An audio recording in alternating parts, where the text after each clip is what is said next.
네, 우리 십계명 배우고 있습니다. 우리 지난주 설교 혹시 기억하시나요?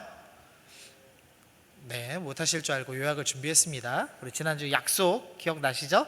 우리 문화가 다르면 서로 다른 소통이 될 수 있다. 그래서 하나님께서는 당시 이스라엘 백성들이 이해할 수 있는 문화로 우리 가운데 설명을 해주셨습니다 라는 것을 들었습니다. 그러면서 그 이스라엘이 영향받았던 문화가 이 빨간색 표시되어 있던 유럽에서 가장 가까운 동쪽, 그래서 근동이라는 설명을 우리가 들었죠.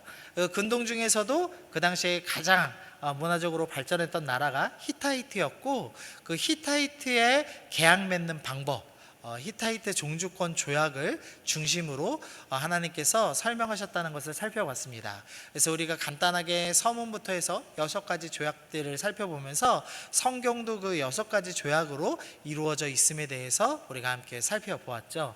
그래서 특별히 첫 절만 좀 살펴보면은 나는 너를 애굽 땅 종되었던 집에서 인도하여 낸 내 하나님 여호와이니라 라는 구절에서 빨간색으로 든 것이 원문에서는 더 위에 쓰여져 있고 파란색이 밑에 쓰여져 있다라고 했죠. 그래서 서문과 역사적 서문, 그 다음에 조항인 십계명으로 이루어져 있던 것을 우리가 확인했습니다.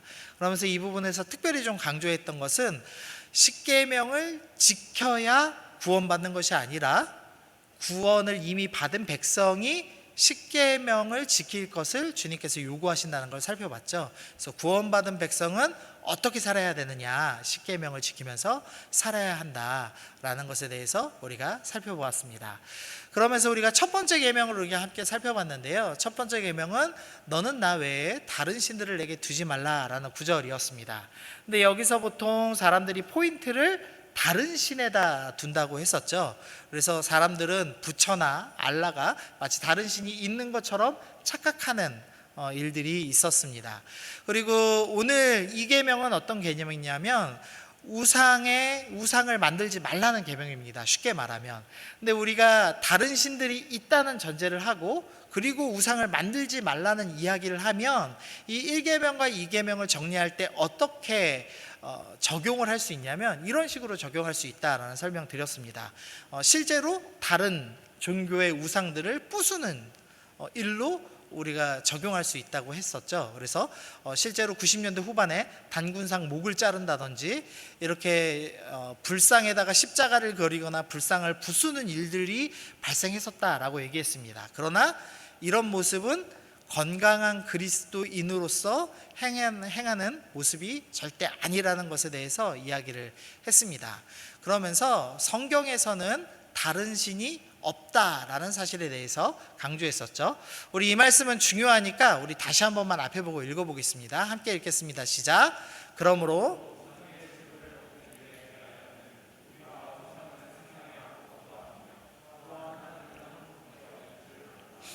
그래서 성경에서는 다른 신은 없다고 분명히 가르친다라는 것에 대해서 이야기를 들었습니다. 그러면은 우리가 무엇을 강조해야 되냐? 다른 신의 강조 포인트가 아니라 너는 나 외에는이 이 1계명의 핵심 구절이다라는 걸 살펴봤습니다. 근데 이것을 원어의 관점에서 살펴보면은 너와 나 사이에 다른 것을 두지 말라라는 구절이었습니다. 그래서 이것을 긍정 명령으로 바꾼 것으로서 너는 마음을 다하고 힘을 다하고 뜻을 다하여 내 하나님을 사랑해라 라는 구절과 너는 하나님을 힘써 알라라는 우리 두 가지의 긍정 명령을 우리가 함께 살펴보았습니다.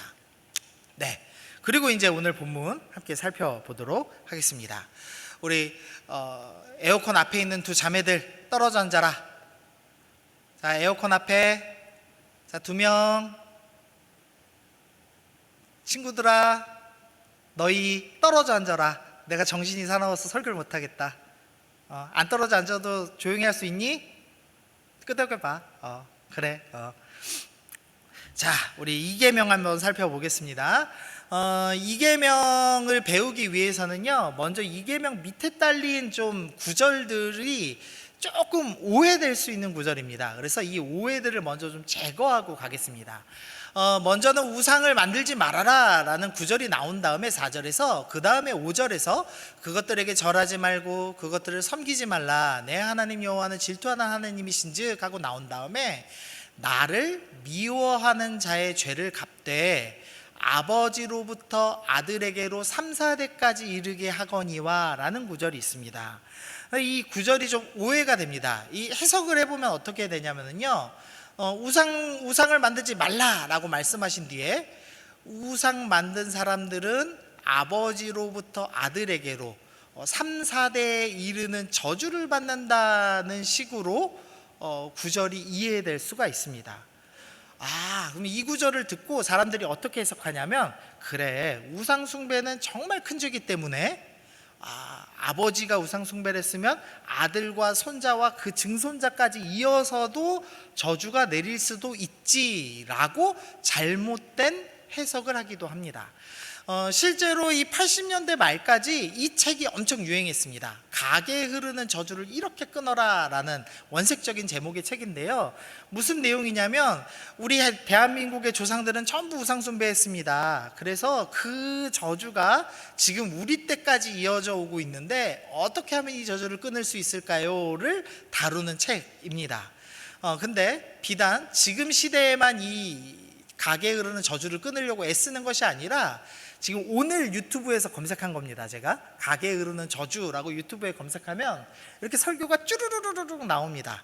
거기 하나같이 내용은 가게에 흐르는 저주가 있다는 겁니다. 그래서 할아버지가 우상 숭배했으면 네가 그것 때문에 인생이 꼬인다, 그러니까 어떻게 하면 그 저주를 끊을 수 있을지 내가 알려주마 하면서 어떻게 기도해야 되는지를 여러 이상한 분들이, 이렇게 이단에 가까우신 분들이 설명해 놓은 스토리들이 있습니다.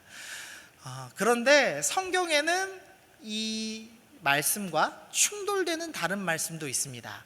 제가 좀 읽어볼게요. 신명기 24장 16절인데요 아버지는 그 자식들로 말미암아 죽임을 당하지 않을 것이요 자식들은 그 아버지로 말미암아 죽임당하지 않을 것이니 각 사람은 자기 죄로 말미암아 죽임을 당할 것이니라 라는 구절이 있습니다. 이 신명기 말씀의 핵심은 뭐냐면 자기 죄로 죽임 당한답니다. 무슨 말이냐면 아버지가 죄 지었다고 아들이 처벌받지 않고 아들이 죄 지었다고 해서 아버지가 처벌받지 않는다는 구절입니다. 그러면 이제 두 구절이 충돌된다는 걸 이해하시죠? 오늘 본문에서는 우상 숭배하면 저주가 3, 4대, 근데 신명기 말씀에서는 아버지의 죄는 자식에게 넘어가지 않습니다 라는 두 가지 구절이 충돌되고 있는 겁니다. 그럼 어떻게 이해해야 되느냐를 이제 설명을 해야겠죠. 가장 쉬운 설명은 이겁니다. 당시 이스라엘은 무조건 한 장막에서 3, 4대가 모여 살았습니다. 그러니까 할아버지가 우상 숭배를 한다면 장막이 이렇게 있고요, 거기에 이제 단상을 쌓고 나무로 우상을 만듭니다. 그러면 거기다 딱 놓고 할아버지가 이제 아침 저녁으로 이제 절을 하죠. 분향도 하고. 그러면 같은 장막에서 살고 있는 아버지와 아들이 모를 수가 없습니다. 그러면 아버지와 아들이 어떻게 해야 되느냐? 당연히 할아버지한테 할아버지 우상 숭배 잘못된 겁니다 말씀드려야 되고, 때로는 영적인 지도자들을 모셔서 우리 할아버지가 지금 잘못된 걸 섬기고 있습니다, 도와주십시오 해서 권면을 하게 해야 합니다. 그런데 아버지와 아들도 할아버지가 우상 섬길 때 가만히 있는 겁니다. 왜 가만히 있냐면 정말로 우상이 있어서, 다른 신이 있어서 이 할아버지가 열심히 기도했더니 내가 복받을 수도 있고 내 자식이 복받을 수도 있으니까 침묵하고 있는 겁니다. 그렇게 되면 하나님이 어떻게 하시냐? 너희 당대에 함께 우상 숭배한 것이기 때문에, 너희가 무언가 얻고 싶어서 욕망으로 우상 숭배한 것이기 때문에 너희 그 한 가족 전체가 하나님의 벌을 받을 것이다 라고 기록해 놓은 것이 오늘 본문의 말씀이라는 겁니다.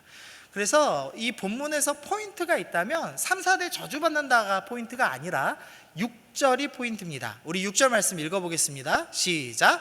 나를 사랑하고, 네, 하나님이 이 5절과 6절에 해서 말씀하시고 싶은 핵심적인 의도는, 우상 숭배했어도 그 우상 숭배의 저주는 당대에서 끝나지만 나를 사랑하는 자에게는 천대나, 그러니까 끝까지 은혜를 베풀 테니 염려하지 말고 나를 사랑해라 라는 말씀으로 오늘 본문이 설명되고 있는 겁니다. 또 하나의 오해를 하나 풀고 싶습니다. 하나는 하나님께서 자기 스스로를 뭐라고 설명하시냐면 질투하시는 하나님이라고 설명을 하고 있는 겁니다. 우리가 생각할 때는 나는 전능하신 하나님이다, 그러니까 너네 계명 어기면 죽는다, 이제 이렇게 설명을 하셔도 되겠죠. 근데 하나님께서 나는 전능하신 하나님이다, 나는 힘이 많은, 능력이 많은 하나님이다, 이렇게 표현하지 않으시고 질투하시는 하나님이라는 독특한 용어를 사용한 것을 좀 우리가 생각해 봐야 한다는 겁니다. 질투는 반드시 전제되는 일이 하나 있어야 됩니다. 질투를 하려면 반드시 사랑해야만 질투할 수가 있습니다. 한번 생각해 보시죠. 제가 웬 남녀가 이렇게 팔짱을 끼고 지나가고 있어요. 근데 제가 그걸 질투해요. 그러면 이상한 건가요? 안 이상한 건가요? 이상한 거죠. 왜냐하면 모르는 남녀 팔짱 꼈는데 제가 질투하는 건 이상한 일입니다. 근데 저희 집사람이 웬 남자랑 팔짱을 끼고 걸어가고 있어요. 그럼 제가 어떻게 해야 되죠? 혼내야죠. 그렇죠. 예, 마음에 드는 대답이 나왔어요. 2, 3부 때는 가만히 계시더라고요. 그래서 가만히 계실 건가요? 이랬더니 남자분들이 막 웃어요. 예, 절대 가만히 있으면 안 되죠. 내 마누라가 다른 남자 팔짱 끼고 있는데 당장 가갖고 너 누구야 하고 멱살 잡아야 되겠죠. 사랑은, 질투는 반드시 사랑을 전제합니다. 사랑해야지만 질투할 수가 있습니다. 그리고 이 질투는 특별히 90%, 98% 사랑하는 것이 아니라 100% 사랑한다는 전제를 숨기고 있습니다. 한번 생각해 보시죠. 90%만 사랑하면 사랑일까요? 자, 한번 생각해 봅시다. 제가 월요일부터 토요일까지는 우리 집사람을 사랑해요. 근데 일요일은 별다방 미스김을 사랑해요. 그러면은 제가 우리 집사람을 사랑하는 겁니까? 안 사랑하는 겁니까? 모르겠나요? 네. 안 사랑하는 거죠. 이해가 되세요? 예. 사랑은 100% 사랑해야지만 진짜 사랑이라는 겁니다. 만약에 10%는 다른 것을 사랑한다면 그것은 사랑이 아니고 불륜이죠. 잘못된 사랑이죠. 그래서 이 질투하신다라는 표현에서는 하나님께서 우리를 100% 사랑하시기 때문에 하시는 표현입니다. 하나님이 이렇게 설명하는 겁니다. 나는 너를 100% 사랑해. 내가 얼마나 너를 사랑하냐면 나의 가장 귀한 나의 아들 독생자 예수 그리스도를 너에게 내어줄 만큼 나는 너를 100% 사랑한다. 그러니까 너도 나를 사랑해라 라는 의미로 이 질투하시는 하나님이라는 표현을 사용하고 있습니다. 그래서 정리하면은 5절과 6절에서는 하나님이 우리를 100% 사랑하시는구나, 그리고 우상 숭배하지 않고 하나님을 사랑하기로 결정한 자에게는 천대나 가까운 엄청난 은혜와 복을 주신다고 약속하고 계시구나, 요 전제를 가지시면서 이제 오늘 본문인 4절 말씀을 함께 보도록 하겠습니다. 4절 말씀 보면은요, 너를 위하여 어떤 형상도 만들지 말며 그것들에게 절하지 말며 그것들을 섬기지 말라라고 말씀합니다. 근데 여기서 우리가 보통은 이 계명을 볼 때 항상 새긴 우상에 포인트를 둡니다. 근데 우리가 이미 배웠죠? 다른 신은 있다 없다? 없습니다. 다른 신은 없기 때문에 우리는 새긴 우상에 포인트를 두지 않아야 된다는 걸 압니다. 그럼 어디다 포인트를 둘 것인가를 한번 봐야 되겠죠. 자, 어디에 포인트 둬야 될까요? 자, 절하지 말라? 자, 섬기지 말라? 자, 마음속으로 한번 포인트 잡아보십시오. 어디에 포인트를 잡아야 될까? 정답은요, 형상입니다. 형상. 어떤 형상도 만들지 말아라가 오늘 말씀의 핵심 포인트입니다. 우리가 지난주에 살펴봤습니다. 이 금송아지, 지금은 이제 월스트리트 가에 세워져 있는 이제 금송아지 모양이었지만, 실제로 이스라엘 백성들이 모세가 시내산에서 하나님 만나기 위해서 올라갔습니다. 그리고 40일 동안 모세가 내려오지 않자 백성들이 불안해지기 시작했습니다. 왜냐하면 하나님도 보이시지 않고 모세도 보이지 않으니 어떻게 해야 될지 모르겠는 겁니다. 그래서 백성들이 뭐 하기로 결정했냐면 금송아지를 만들기로 결정을 했습니다.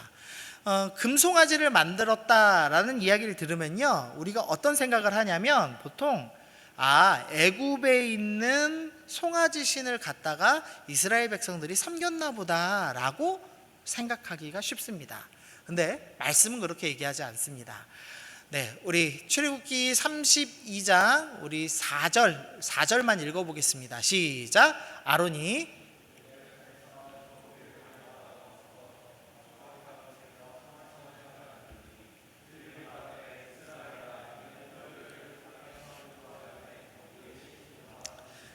지금 송아지 형상을 만들었는데요. 그 송아지 형상인 신에 대해서 뭐라고 설명하냐면 너희를 애굽 땅에서 인도하여 낸 신이라고 표현합니다.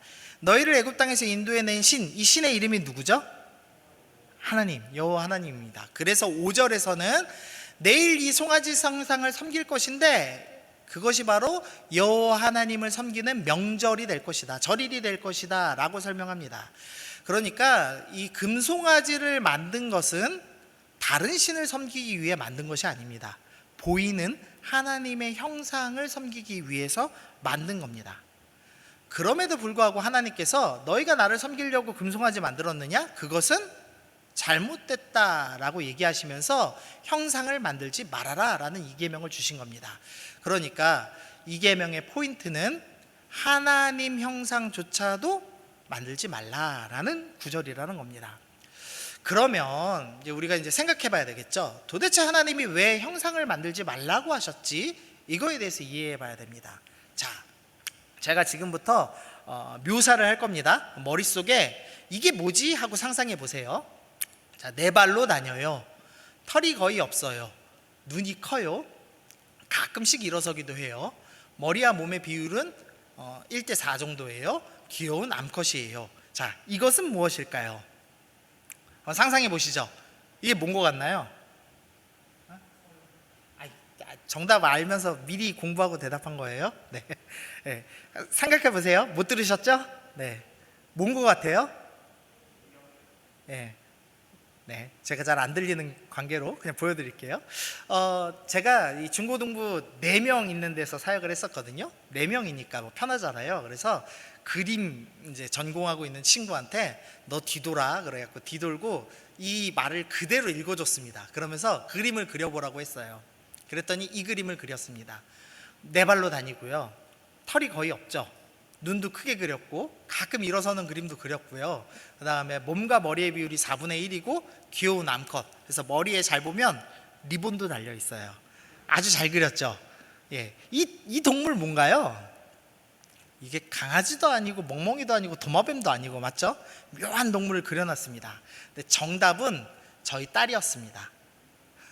저희 딸이 이 당시에 4발로 기어다닐 때예요. 근데 가끔 일어섰거든요. 그리고 눈도 크고요, 머리털도 없고요, 그리고 귀여운 암컷이죠. 무엇보다 당시 사람들이 머리가 짧아서 자꾸 남자인 줄 알아서 제가 항상 머리에다가 아빠 딸 붙이고 다녔거든요, 우리 딸내미한테.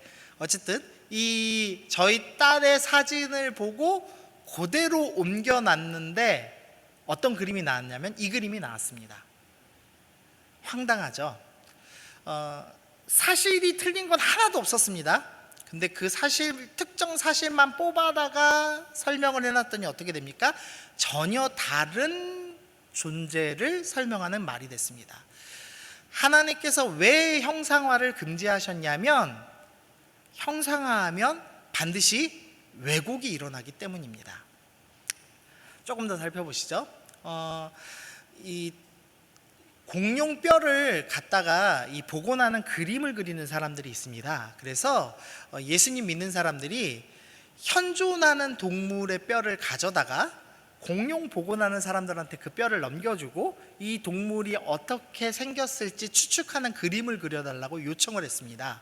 그래서 뼈만 보고 이 동물을 그렸습니다.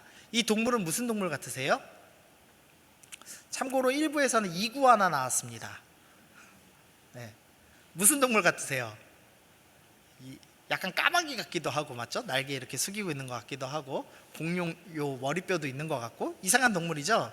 아무도 못 맞췄어요. 제가 이때껏 설교할 때마다 문제 냈는데 정답은 고양이입니다. 고양이의 뼈만 갖다가 복원을 하면은 이런 모습이 됩니다. 자, 두 번째, 이 동물은 뭘까요? 아주 무섭게 생겼죠. 이 동물도 기괴하게 생겼어요. 한 명도 맞힌 사람이 없어요. 자, 난 알겠다. 낙타. 낙타. 또 한 분. 공룡. 현존하는 동물이에요. 현존하는 동물의 뼈만 갖다가 공룡 복원하는 사람들한테 그림 그려달란 거예요. 한 명만 더. 친구. 돼지? 돼지 좀 비슷하게 생겼죠. 정답은 코뿔소입니다. 코뿔소의 뿔이요 피부랍니다. 그래서 남지가 않는데요. 세 번째, 재밌어 하니까. 자, 이 동물은 자, 홍합. 비슷해요. 어떻게 알았지? 친구. 플라밍고. 비슷해. 이건 정답 공개하겠습니다. 근데 손이 이렇게 날카로워서 그림 보면은 물고기 이렇게 찌르고 있거든요. 되게 무섭게 생겼죠. 근데 정답은 백조예요. 백조의 뼈만 복원했더니 이런 그림을 그립니다. 무슨 얘기를 하고 싶은 거냐면 형상의 특정한 부분만 빼다가 옮기면 100% 왜곡됩니다. 그래서 하나님이 형상화를 금지하신 겁니다. 자, 이제 이 민망한 그림을 좀 보죠. 우리 중고등부에 어울리진 않지만 그래도 설명하겠습니다. 자, 이쪽 그림은요 이스라엘 땅에서 실제로 출토되는 바알 신상입니다. 그리고 이쪽 우상은 이스라엘 땅에서 실제로 출토되는 아세라 신상, 여신상입니다.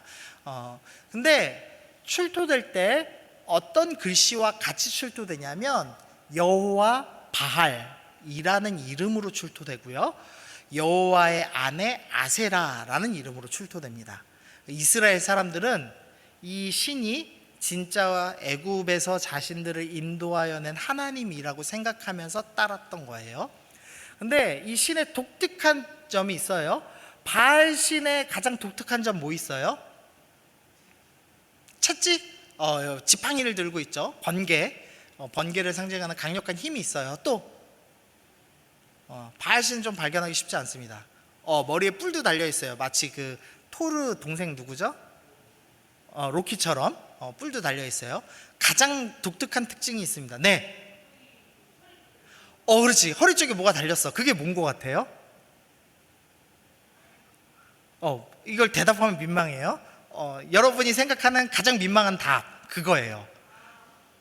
그거를 허리춤에 저렇게 크게 달아놨어요. 무슨 의미냐면 우리 하나님은 너무 풍성하게 우리한테 열매 맺어주시고 만나도 끊이지 않게 공급해 주시는 바로 그분이야. 그래서 생식의 능력, 생명력이 가득해. 그러니까 그 하나님의 능력을 강조하려면 이렇게 그려야 되겠지 하면서 이렇게 특정 부위를 강조해 놨습니다. 아세라 신상도 마찬가지예요. 어디만 강조됐어요? 가슴만 강조됐죠. 그러니까 풍성하다, 생명력이 넘친다, 열매를 많이 맺는다를 강조하기 위해서 이렇게 우상을 만들어 놨습니다. 특정한 능력만 강조하면 어떻게 되냐면 반드시 왜곡되게 됩니다. 또 이런 것도 있습니다. 사랑의 하나님. 사랑의 하나님이라는 아주 좋은 성품만 강조하면 어떻게 되냐면 사랑만 하는 하나님이 됩니다. 여러분이 대부분 섬기는 하나님은 사랑만 하시는 하나님이죠. 내가 어떤 죄를 짓더라도 용서해 주시고 어떤 죄를 짓더라도 나를 천국에 보내주시는, 절대적으로 용서하시는 분이라고 이해를 하죠. 그래서 마음껏 죄를 지면서 사는 이유가 사랑만 하시는 하나님을 섬기기 때문이죠. 또 반면에 이런 사람도 있습니다. 공의만 지키는 하나님만 섬기는 사람들도 있습니다. 그래서 하나님은 너무 거룩하시기 때문에 조금만 일만 있어도 심판하실 거야 라면서 부들부들 두려워 떠는 사람들도 있습니다. 하나님의 아주 좋은 성품인데 그 특정 성품만 강조했더니 어떻게 되냐면 잘못된 신앙, 가짜 하나님을 섬기는 근거가 될 수도 있다는 겁니다. 그래서 형상화하면 반드시 왜곡되기 때문에 하나님께서 형상화를 금지하셨습니다. 그러면 우리는 하나님을 어떻게 알 수 있는가? 신명기 4장 12절은 제가 읽고 15절은 여러분이 읽겠습니다. 여호와께서 불길 중에서 너희에게 말씀하시되 음성뿐이므로 너희가 그 말소리만 듣고 형상은 보지 못하였느니라.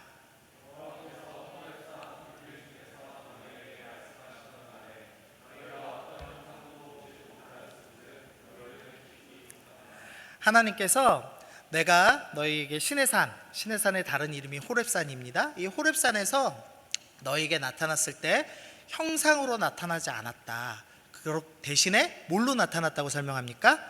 음성으로 나타났다라고 설명합니다. 하나님은 보여주시는 분이 아니라 들려주시는 분입니다. 우리의 신앙생활은 눈으로 하는 게 아니라 귀로 하는 겁니다. 우리는 눈에 집중합니다. 더 좋은 집, 더 좋은 차, 명품, 화려한 교회 건물, 화려한 찬양팀, 잘생긴 목사님, 이런 게 있어야 우리 예배 잘 드리죠. 물론 우리 교회는 잘생긴 목사님이 없어요. 맞죠? 아니라고 해줘요. 네. 고마워요. 한지훈 복 받을 거야. 네. 신앙생활을 자꾸 눈으로 합니다. 그런데 신앙생활은 보이는 형상을 보이는 것으로 하는 것이 아니라 하나님의 음성을 듣는 것에서부터 출발한다라고 합니다. 믿음은 들으면서 난다라고 설명을 하죠. 그래서 만약에 우리 눈이 범죄하거든 우리 눈을 어떻게 하라고 말씀하시냐면 네 눈을 뽑아버려라 라고까지 말씀하시죠. 우리가 마치 그런 신앙생활을 해야 됩니다. 우리의 눈을 뽑아버리듯이 세상을 향하여 우리 눈을 감고 오직 주님께서 들려주시는 세미한 음성을 듣는 신앙생활을 해야 됩니다. 즉 하나님의 말씀을 듣고 하나님 말씀 앞에 서 있는 신앙생활을 하는 것이 이계명의 정신에 걸맞는 신앙생활이라는 것이죠. 눈이 아니라 귀로 하는 신앙생활입니다. 두 번째로 사람들이 왜 우상을 만들었는지를 좀 살펴보면요 20장 4절에 너를 위하여 우상을 만들었다라는 표현을 합니다. 사람들이 우상을 만든 이유는 자기 때문입니다. 내 욕심을 채우고 싶어서 우상을 만든 것입니다. 당시에 왜 우상을 만들었냐면 우상을 만들면 신의 능력을 통제하고 조종할 수 있다고 믿었습니다. 어떤 의미냐면 우상을 이렇게 만들어요. 그러면 이 우상 형상에 하나님의 능력의 일부가 깃든다고 믿었습니다. 그래서 아까 그 이상한 형상을 만들면 하나님의 능력 중에서도 특별히 돈 벌게 해주는 능력이 임한다고 믿어서 그런 형상을 만들어낸 것입니다.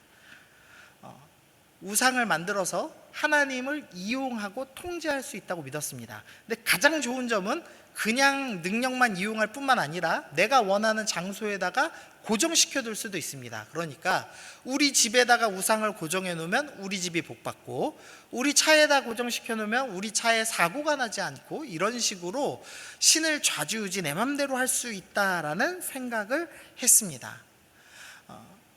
신을 이용할 수 있다, 하나님을 이용할 수 있다라는 잘못된 생각을 했기 때문에 하나님께서 너희는 그런 잘못된 생각을 갖지 않기 위해서 형상화하지 말아라 라고 말씀하신 겁니다.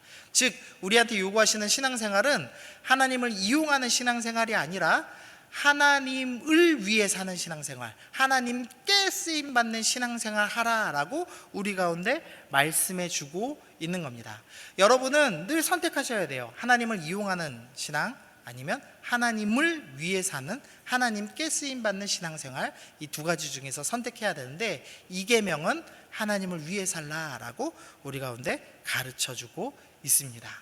세 번째로요, 자, 우리 골로새서 말씀 읽어봅시다. 시작. 그는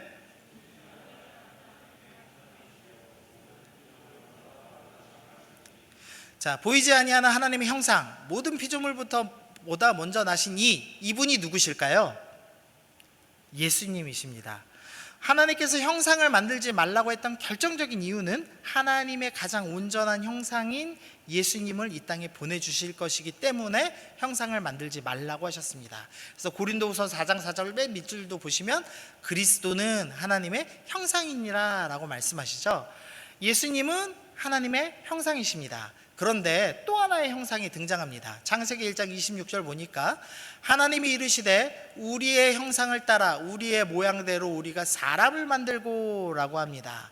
자, 인간을 만드셨는데 인간을 무슨 형상을 따라 만드셨습니까? 하나님의 형상을 따라 만드셨습니다. 그러므로 우리는 누구의 형상입니까? 하나님의 형상입니다. 하나님께서 우리를 하나님의 형상으로 만드셨습니다. 그리고 나서 뭐라고 명령하시냐면 나의 자녀들아 너희 속에 그리스도의 형상을 이루기까지 하여라. 로마서 말씀에서는 그 아들 예수님의 형상을 본받아라 라고 말씀합니다. 그리고 여기에 적어놓지는 않았지만 너희는 그리스도의 장성한 분량에 이르러야 된다. 너희는 그리스도의 온전한 부분까지 이르러야 된다. 내가 거룩해야 되니 너희도 거룩해야 된다라고 말씀하십니다. 즉 무슨 말이냐면 하나님의 형상은 나무나 돌로 만드는 것이 아니라 우리 몸과 삶에 만드는 것입니다. 우리의 삶이 가장 온전한 형상이신 예수 그리스도를 닮아가면, 예수님을 따라서 살기 시작하면 우리의 삶 속에서 하나님의 형상이 드러나게 되고, 그 하나님의 형상을 본 세상 사람들은 하나님을 만나고 주님께로 돌아오는 놀라운 은혜가 있겠죠. 그래서 이 2계명을 제대로 지키는 자들은 어떻게 살아야 되냐면 예수님을 닮기로 힘쓰는 삶을 살아야 됩니다. 예수님을 닮기 위해서는 예수님이 어떻게 생각하시는지 알아야 되고 예수님이 어떻게 행동하셨는지 알아야 됩니다. 그분이 어떻게 사랑하셨고 어떻게 겸손을 행하셨고 어떻게 용서하셨고 어떻게 정직히 행하셨고 얼마나 기뻐하셨으며 얼마나 인내하셨는지를 깨달아 알아야지만 우리가 예수님을 닮는 삶을 살 수가 있고, 그 닮는 삶은 우리 삶 속에서 하나님의 형상을 드러내는 삶을 살 수 있다라고 성경이 우리 가운데 설명합니다. 자, 정리하겠습니다. 제2계명은 다른 신을 우상을 만들지 말라는 의미뿐 아니라 하나님의 형상을 만들지 말라는 의미입니다. 왜냐하면 형상을 만들면 반드시 왜곡되기 때문입니다. 그래서 하나님은 형상으로 나타나지 않으시고 음성으로 들려주셨기 때문에 우리는 하나님의 말씀을 듣는 말씀 중심의 신앙을 가져야 합니다. 1, 2계명을 듣고 우리가 반드시 적용해야 될 것이 있다면 하나님을 알아가기 위해서 하나님의 말씀을 듣기 시작해야 한다는 겁니다. 하나님이 어떤 분이신지 알려면 그분이 나타나 있는 그분의 말씀을 읽어야 합니다. 하나님의 말씀을 읽지 않고선 하나님을 알아갈 방법은 전혀 없습니다. 그래서 말씀 중심의 신앙생활을 해야 합니다. 두 번째로 형상을 만드는 이유는 하나님의 특정 능력을 이용하거나 특정 장소에 고정해 두려는, 즉 이용하려는 것이었습니다. 그러나 2계명을 바르게 지킨다면 하나님을 이용하는 것이 아니라 하나님께 쓰임받기 위해서 사는 인생을 살아야 합니다. 세 번째로 하나님의 진정한 형상은 예수님이시고 우리는 예수님을 닮음을 통하여서 하나님의 형상을 삶으로 조각하는 사람들입니다. 그래서 예수님을 닮기로 결정하는 사람만이 하나님의 형상을 온전히 드러내는 2계명을 바르게 실천하는 사람들이라고 할 수가 있겠습니다. 그래서 단지 내가 우리 집에 불상이 없다고 해서 나는 1계명, 2계명 잘 지킵니다 라는 그런 잘못된 생각하지 마시고, 내가 신문에서 운세 안 보는 것 정도로 나는 우상 숭배하지 않습니다 라는 잘못된 착각을 버리시고, 나는 하나님을 바르게 알기 위해서 하나님 말씀 앞에 서겠습니다. 나는 하나님을 알고 하나님의 형상을 드러내기 위해서 예수님을 닮기로 힘쓰겠습니다 라고 결단하시면서 살아가시는 여러분 되시기를 바랍니다.